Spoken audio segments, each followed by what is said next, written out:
a long, long time ago. Ollie Johnston y Frank Thomas fueron dos de los animadores de Disney durante más de 40 años que animaron muchas de las películas más famosas de la historia, como ser Peter Pan, Robin Hood y Cenicienta. Ellos escribieron el libro The Illusion of Life, donde nos hablan de los 12 principios de la animación. Este libro es considerado el número 1 dentro de los mejores libros de animación de todos los tiempos, y si bien sus principios se aplican a la animación tradicional, es decir, la que se hacía dibujando cuadro por cuadro, incluso hoy en día tienen gran relevancia. Entonces, los 12 principios de la animación se pueden aplicar tanto en animación 2D como en animación 3D. Míralos a continuación a ver cuántos reconoces. I have a dream. Principio número 1, estirar y aplastar, o squash and stretch. Seguramente te habrás dado cuenta que en muchas películas animadas los objetos se estiran y aplastan, a veces de manera exagerada. Squash and stretch, o estirar y aplastar, consiste en la deformación de los cuerpos flexibles a través de la exageración.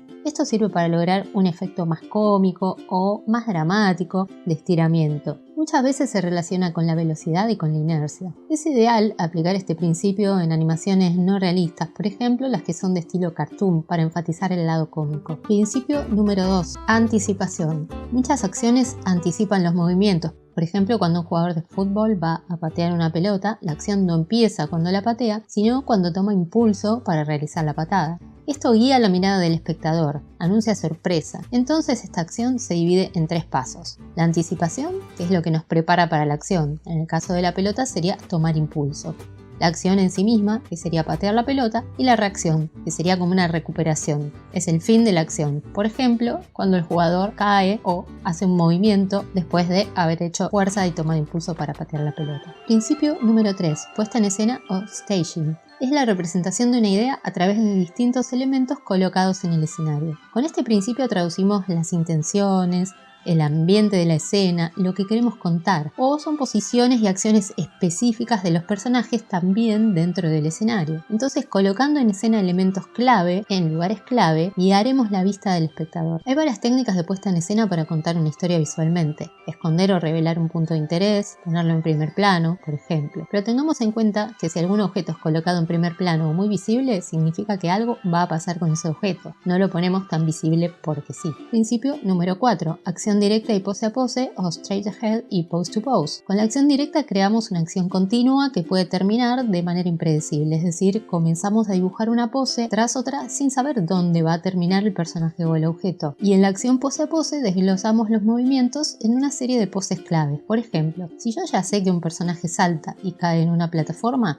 va a tener 2 poses claramente clave: el inicio del salto y el lugar donde cae. Esas 2 poses no pueden cambiar, si no el salto no estaría reflejando lo que queremos. Por eso dibujamos primero las poses clave y después rellenamos con las poses intermedias. Esto es importante, por ejemplo, en animaciones para videojuegos donde algunos personajes deben caer en lugares específicos como plataformas, checkpoints o lianas. Pero no solamente se utilizan saltos, sino en cualquier tipo de animación. La acción directa se distingue por la rapidez del movimiento, es fresca e imprevisible. Pose a pose es una animación más controlada, que se determina por el número de poses clave. Igualmente estas 2 técnicas se pueden mezclar. Principio número 5. Acción continuada y acción superpuesta. Follow through and overlapping action. Estas 2 técnicas ayudan a enriquecer y dar detalle a la acción. En ellas el movimiento continúa hasta finalizar su curso. En la acción continuada se trata justamente de una acción que continúa aún después de mostrar la animación principal. Por ejemplo, si un personaje viene corriendo y de pronto se detiene, su pelo seguirá en movimiento por el impulso de la acción, incluso aunque la acción principal ya haya terminado. Por ejemplo, en animaciones de ropa o de pelo. En la acción superpuesta, movimientos múltiples se mezclan, se superponen e influyen en la posición del personaje. Por ejemplo,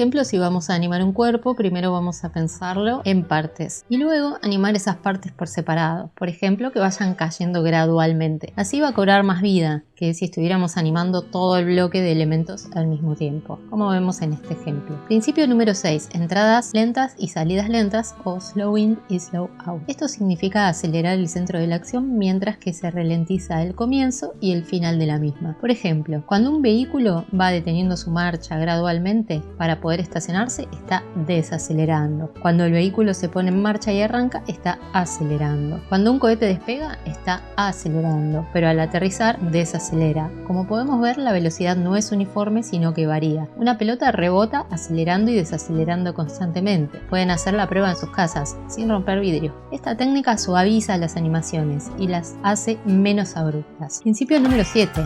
Arcos. Al utilizar los arcos para animar los movimientos de personaje, les estaremos dando una apariencia más natural, ya que la mayoría de las criaturas vivientes se mueven en trayectorias curvas y nunca en líneas perfectamente rectas. Por ejemplo, cuando movemos los brazos al caminar o cuando un ave vuela. Principio número 8. Acción secundaria. Esto significa que pequeños movimientos complementan a la acción principal, son resultantes de la acción principal. La acción secundaria no debe estar nunca más marcada que la acción dominante, es complementaria. Por ejemplo, un personaje que camina y mientras tanto se agarra las manos, hace algún otro movimiento para reforzar la acción principal. La acción principal sería la de caminar y la otra es secundaria. Principio número 9. Ritmo o timing. Se refiere al manejo de los tiempos, al ritmo que le imprimimos a una acción. Por ejemplo, el tiempo que tarda un personaje en realizar una acción determinada, las interrupciones en los movimientos, etc. Es aquello que da un sentido al movimiento. ¿Cómo vamos a gestionar los tiempos de la animación? ¿Cuánto va a tardar un personaje en realizar una tarea? Esto se define también en base al peso del modelo, las escalas y los tamaños, ya que el tiempo que tarda en rebotar una pequeña pelota de tenis o de golf no es el mismo tiempo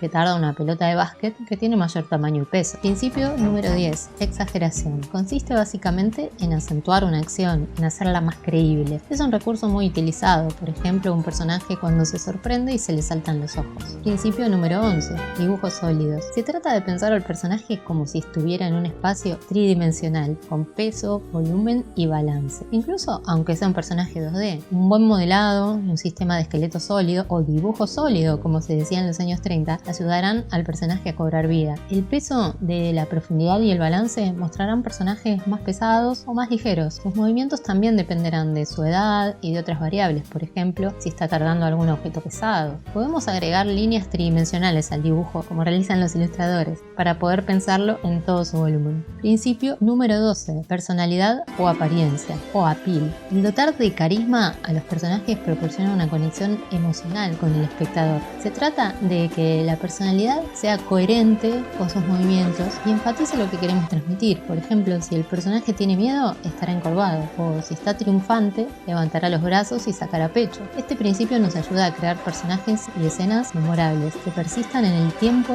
y en las culturas a través de las generaciones. La belleza está en el interior. Ahora que ya conoces los 12 principios de la animación, a aplicarlos en todas tus creaciones. Comenta, suscríbete y compartí para que más personas puedan acceder a esta info.